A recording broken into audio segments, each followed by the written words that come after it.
বিসমিল্লাহির রহমানির রহিম। আসসালামু আলাইকুম।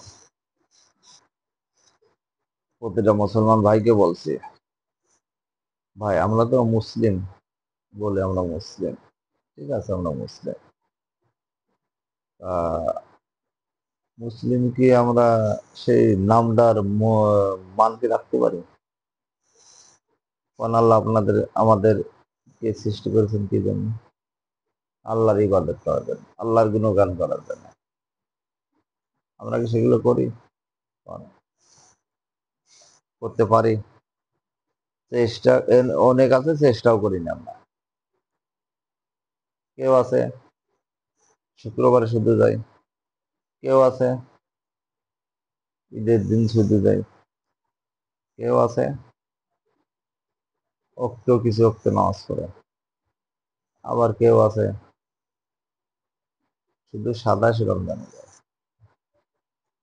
হ্যাঁ, ভাই আমাদের তো সারাদিনই নামাজ ইবাদত করার নেই। আমরা কর্ম করবো তাও তো ইবাদত হবে।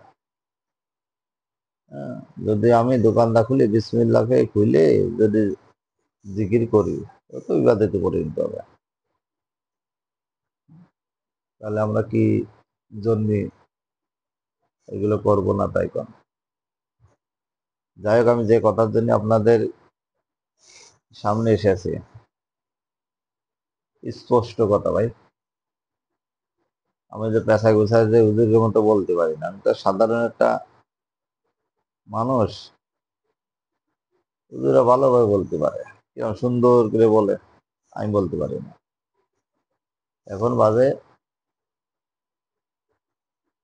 11:30। কে কে আপনার ঈশান নামাজ পড়েন নাই? কোন? কে কে ঈশান নামাজ পড়েন নাই? শেষে তড়ি গড়ি উঠে যদি শুয়েও পড়েন, তড়ি গড়ি উঠে ঈশান নামাজটা পড়ে নেন। ভাই কার ঈশান নামাজ না পড়ে আপনি শুয়েছেন, যদি এই মুহূর্তে যদি মৃত্যু হয়, তাহলে আল্লাহকে কি জবাব দেবেন? তাই কোন? তড়ি গড়ি ওখানে ওঠেন, উঠে ঈশান নামাজটা পড়ে নেন।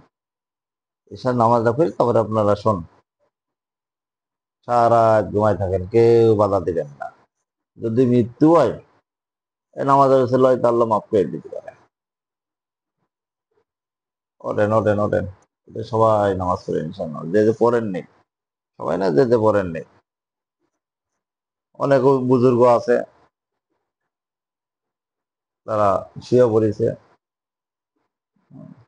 তা তাদের বলতেছে ওঠেন, উঠে নামাজটা পড়েন। ওঠেন ওঠেন ওঠেন, নামাজটা পড়ে নেন তাতে। মাসুম বিল্লাহ, শাপলা টিভি, ঢাকা। আসসালামু আলাইকুম।